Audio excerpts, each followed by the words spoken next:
O objetivo desta aula consiste em trabalhar os conceitos do lugar geométrico das raízes aplicado em sistemas discretos. Vamos adaptar a análise do plano contínuo em S para o plano Z, definindo o problema LGR em domínio discreto. Utilizaremos o lugar de raízes para análise da estabilidade e desempenho de sistemas amostrados e também para realizar ajustes da resposta em regime transiente.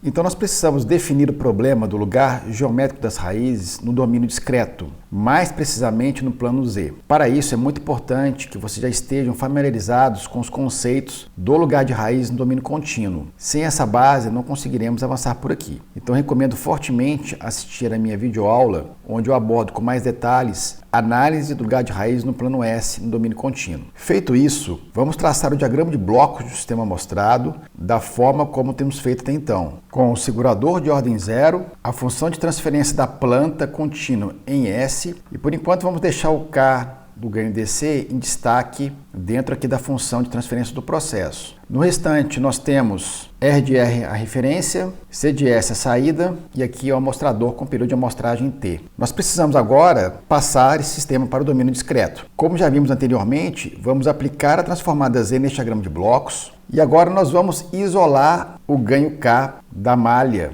da função de transferência GZ do processo. Então, G de Z é a transformada Z do amostrador de ordem 0 e o GP de S. Eu vou tirar o K para fora aqui do diagrama de blocos do processo. R de S vai virar R de Z e C de S vai virar C de Z. Importante mencionar que essa discretização, aqui G de Z, já incorpora o período de amostragem T desse sistema discreto. Calculando a função de transferência de malha fechada, vou chamar aqui de G malha fechada, nós chegamos na expressão já conhecida KG sobre 1 mais KG. Esse G aqui é o G de Z, só tirei para facilitar aqui a notação. Se por acaso nós tivermos uma função de transferência no ramo de realimentação do tipo H de Z, esta função ela vai entrar aqui no denominador da função de transferência. Nos casos onde a realimentação unitária, H de Z é igual a 1, e nós simplificamos aqui o denominador da função de transferência. Então, nós definimos o lugar de raízes para o sistema discreto exatamente da mesma maneira que para o sistema contínuo. Vamos olhar aqui para o denominador. Então, o lugar geométrico das raízes vai mostrar graficamente a localização de todos os polos em malha fechada no plano complexo quando somente um parâmetro é alterado. E este parâmetro é o valor do ganho K. Logo, o posicionamento dos polos em malha fechada depende diretamente da escolha do valor de K. E isso impacta diretamente a estabilidade e o desempenho do sistema. A diferença em relação ao sistema contínuo é que agora, no plano Z, a referência passa a ser o círculo unitário. No plano contínuo em S, a região de interesse era a esquerda do plano complexo, que engloba a região de estabilidade e desempenho de sistemas contínuos. Agora, no sistema discreto, a nossa região de interesse é no interior do círculo de raio 1, o círculo unitário. Então, à medida que este K ele varia de 0 a infinito, teremos uma infinidade de polos em malha fechada e o lugar de raízes mostra graficamente e geometricamente a localização de todos esses polos agora em função da variação de K. É a mesma forma de construir e analisar aqui para o sistema contínuo, porém agora o nosso target vai ser o ciclo unitário,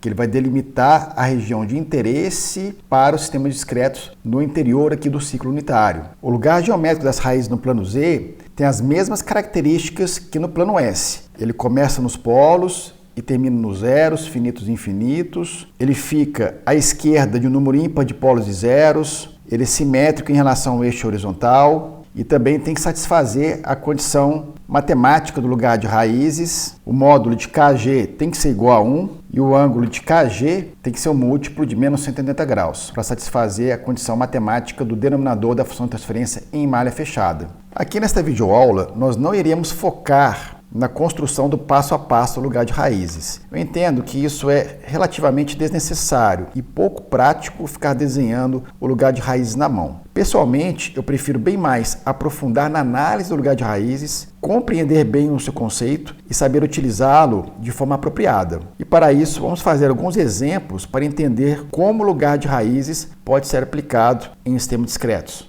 Neste primeiro exemplo, vamos utilizar o lugar de raízes para obter a faixa de valores de K para a estabilidade do sistema mostrado aqui nesta figura. Eu quero também verificar essa faixa de valores de K através do critério de Hurwitz. Então aqui já tem o sistema no domínio Z, então o processo de discretização da planta contínua mais o segurador de ordem zero já está embutido aqui nesta função G de Z. Eu estou considerando o período de amostragem de 0,1 segundo. Então vamos plotar o lugar de raízes e ver como que a gente obtém esses valores de K para que o sistema seja estável em malha fechada. Lembrando que eu tenho que deixar esse valor de K fora do sistema, então é como se eu considerasse este valor igual a 1 e deixasse o K em série com o bloco de G de Z. Então agora nós vamos no MATLAB fazer um pequeno script para gerar este lugar de raízes do sistema discreto. Então aqui é um pequeno script bem simples em MATLAB para gerar esse lugar de raízes. Eu estou aqui definindo a minha planta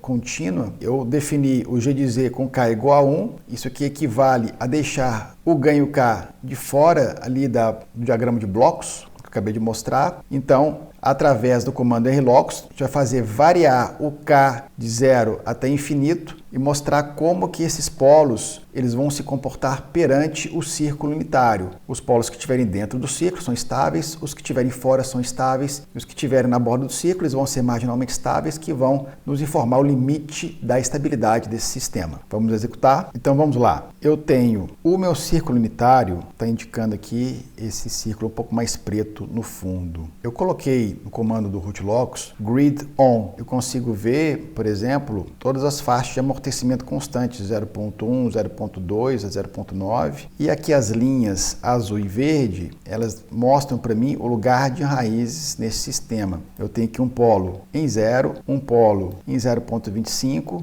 e um 0 em menos meio. Então, o lugar de raízes começa nos polos e termina nos zeros. Esse aqui vai terminar neste zero finito e este outro aqui ele vai terminar num zero infinito.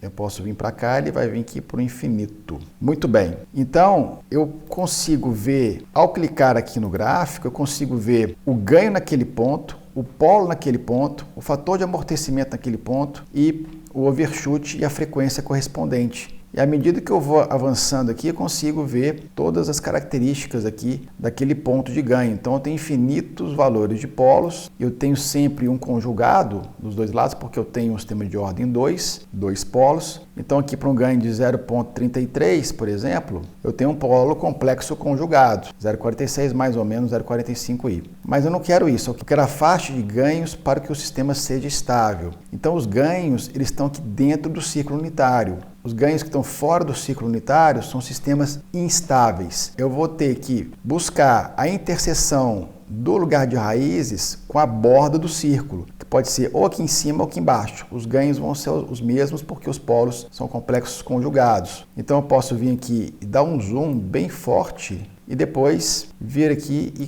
clicar no limite onde o meu lugar de raízes intercepta aqui o círculo unitário. Então, para o ganho igual a 1,5, meu amortecimento é 0, justamente é um sistema que é marginalmente estável, né? Ele vai ter um overshoot de 100%. Neste caso, eu não tenho amortecimento, ele vai oscilar indefinidamente, se o meu ganho for 1,5 em malha fechada. Então, acima de 1,5, o sistema ele é instável, eu estou fora do ciclo unitário, daqui para baixo, o meu sistema ele é estável. Então, a faixa de valores de K para estabilidade, né? Repare que o ganho ele vai diminuindo aqui neste ponto, ele vai ser de 0 até 1,5. Vamos tirar a prova encontrando esta faixa de valores utilizando o critério de Hurwitz. Então nós temos que fazer uma transformação bilinear para passar do domínio Z para o domínio W. Então vamos usar a função MATLAB Discrete to Continuous através do método Tusting. A gente obtém que G de W vai ser igual a menos 0,2W², menos 8W mais 240 sobre W² mais 12W. Precisamos calcular aqui a função de transferência de malha fechada, cujo denominador que nos interessa é 1 mais KGW. Fazendo esse desenvolvimento, a gente chega nessa expressão. Nós estamos interessados somente nessa parte de cima dessa expressão, porque o denominador ele vai para cima no desenvolvimento, então ele vira numerador. O que nos interessa é o denominador da função de transferência.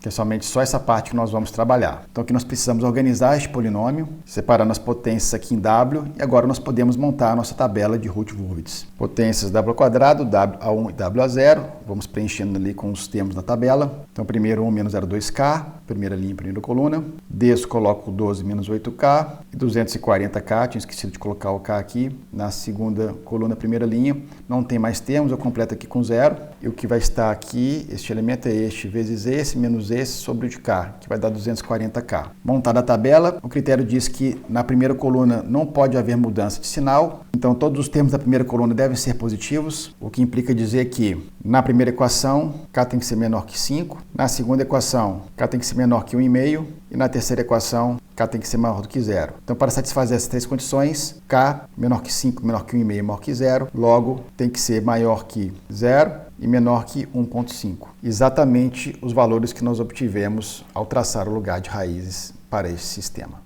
Vamos voltar para o MATLAB e agora vamos traçar a resposta em malha fechada utilizando o K-limite de 1,5 que nós acabamos de encontrar. Eu vou dar um step, uma resposta ao degrau do sistema em malha fechada e analisar a resposta para esse K-limite da estabilidade. Executando aqui, olha o resultado bastante interessante. Eu dei um step, ele ficou oscilando aqui entre 0 e 2. Ele está marginalmente estável, ele não tem amortecimento, ele está no limite do círculo unitário.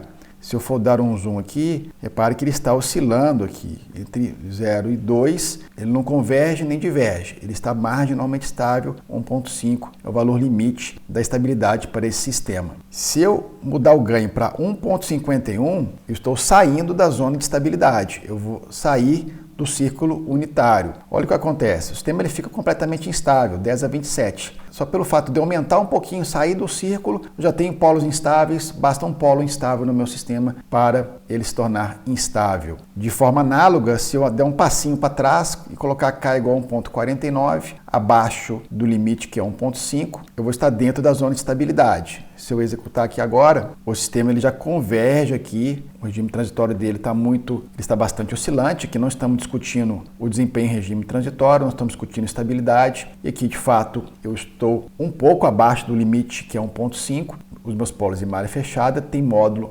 inferior a 1, então ele se torna estável por consequência. Vamos fazer um segundo exemplo, agora utilizando o lugar de raízes para determinar um valor de K que conduz a um fator de amortecimento igual a 0,5. Então agora eu quero desempenho no regime transitório. Eu preciso chegar a um fator de amortecimento igual a 0,5 na resposta em malha fechada. Como é que a gente valida um fator de amortecimento numa resposta transiente? Lá de sistemas contínuos, a gente viu que o fator de amortecimento ele está intimamente ligado com o overshoot, com o máximo de sobressinal. Então, a relação do overshoot com o amortecimento é exponencial de menos que π sobre raiz de 1 menos que c ao quadrado. Então, para um fator de amortecimento igual a meio, o máximo de sobressinal vai ser 0,163, ou seja, 16% de sobressinal. Então, nós vamos traçar o lugar de raízes, buscar o ponto de interseção do lugar de raízes no fator de amortecimento igual a 5 e encontrar esse valor de K. Na hora de simular em malha fechada, a nossa validação vai ser essa. Nós temos que buscar aí algo em torno de 16% de máximo de sobressinal ou overshoot. Vamos voltar no script MATLAB, mesmo script, mesma rotina, vamos plotar o relocus da minha função G de Z. Então, novamente, o meu círculo unitário aqui em preto, em azul e verde, o meu lugar de raízes. Eu tenho aqui as minhas linhas de amortecimento, 0,1, 0,2, essas faixas aqui que estão ligando são os valores de mesmo amortecimento. Eu tenho que buscar aqui onde está em 0,5. 0,5 eu venho e tenho uma interseção neste ponto. Posso dar um zoom aqui e encontro o meu lugar de raiz, essa linha azul, e essa linha pontilhada são os valores onde o amortecimento é igual a 0,5. Na interseção dos dois eu encontro o ganho,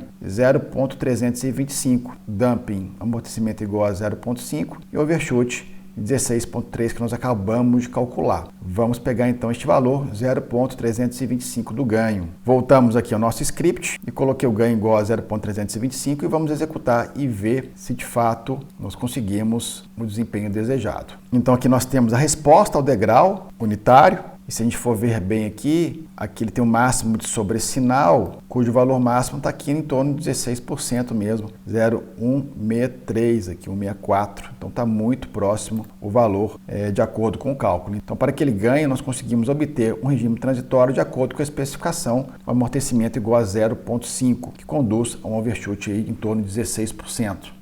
Neste último exemplo, vamos utilizar o lugar de raízes para determinar o valor de K que conduz a um tempo de assentamento igual a 0,8 segundo. Então, mais uma vez, essa é uma característica do regime transitório. Assim como no último exemplo foi o fator de amortecimento, agora essa é uma característica de tempo de resposta do sistema que nós precisamos ajustar este ganho K utilizando o lugar de raízes para encontrar um tempo de assentamento em malha fechada de 0,8 segundo. No plano S, nós vimos que na aula referente à análise de regime transitório, vimos que S é igual a sigma mais J ômega. E sigma está relacionado com o tempo de assentamento, ele é definido como sendo menos 4 sobre TS para um critério de 2%. Ou seja, se eu tenho uma entrada degrau unitário de R de Z, a minha saída deve, no tempo de assentamento 0,8, ficar entre 0,98 e 1,02, um erro de 2% no tempo de assentamento. Então, esse aqui é no plano S. Quando nós passamos para o plano Z, nós vimos na aula de regime transitório que a reta vertical, que contém a formação de sigma constante e geram os mesmos valores para o tempo de assentamento, no plano Z, essa reta em azul, ela vai me gerar círculos cujo raio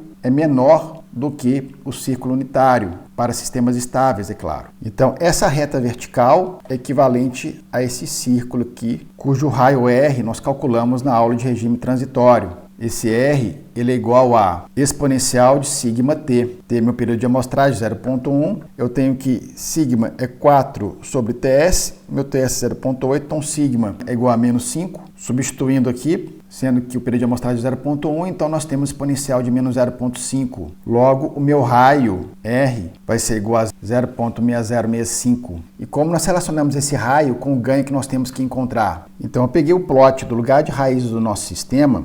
Eu tenho aqui no fundo o ciclo unitário e aqui em verde e em azul o lugar de raízes. Então, eu preciso traçar um círculo de raio 0,60. Então, aqui eu tracei o círculo de raio 0,60. Então, o que eu tenho que fazer? Eu tenho que pegar a interseção entre o círculo de raio 0,60, pois esse círculo ele mapeia os valores de tempo de assentamento 0,8 segundo, como a gente acabou de fazer aqui, e pegar a interseção dele com o lugar das raízes. Aqui ele cruza em 2 pontos, esses 2 pontos são complexos conjugados, cujo ganho é o mesmo. Voltando ao nosso script MATLAB, eu fiz um pequeno código aqui para gerar um círculo tempo de assentamento. Eu entro aqui com o tempo de assentamento, calculo sigma, calculo R e gero um círculo cujo argumento da função é o raio que eu acabei de calcular. E essa função círculo nada mais é do que eu receber o raio, ele me gera os plots de x e y em função aqui de um parâmetro θ que eu faço correr de 0 a 2π. Então aqui eu retorno x e y e vou plotar esta figura em cima do R-locus. Então aqui está a figura do root locus. Ao fundo, esse preto pontilhado é o raio unitário, esse verde com esse azul mais proeminente aqui é o lugar de raízes e esse azul um pouco mais claro é o círculo de raio 0,60. Então o que nós temos que fazer é pegar a interseção do círculo de tempo de assentamento constante, que é justamente esse que eu acabei de traçar, junto com o lugar de raízes. Vou dar um zoom aqui e agora é percorrer o lugar de raiz até encontrar a interseção entre o círculo de tempo de assentamento constante com o lugar de raiz. Eu vou pegar aqui o ganho neste ponto que é 0,236. Vou voltar aqui no meu script MATLAB. Vou colocar o ganho que eu acabei de pegar, 0,236, e agora eu vou fazer a resposta ao degrau unitário utilizando este ganho que eu acabei de encontrar. Então aqui está a resposta ao degrau unitário em malha fechada. Então em 0,8 eu estou aqui a 1,02, ou seja, eu estou dentro da faixa de 2% e depois aqui ele vai estabilizar e ficar dentro do critério de 2%, estabilizando no degrau unitário, cujo valor final é 1. Então, o cálculo do ganho via lugar de raiz atendeu a especificação de encontrar tempo de assentamento igual a 0,8 segundos dentro do critério dos 2%, ou 98% da resposta final. Com isso, nós encerramos a videoaula de hoje. Agradeço mais uma vez pela atenção e nos vemos na próxima videoaula.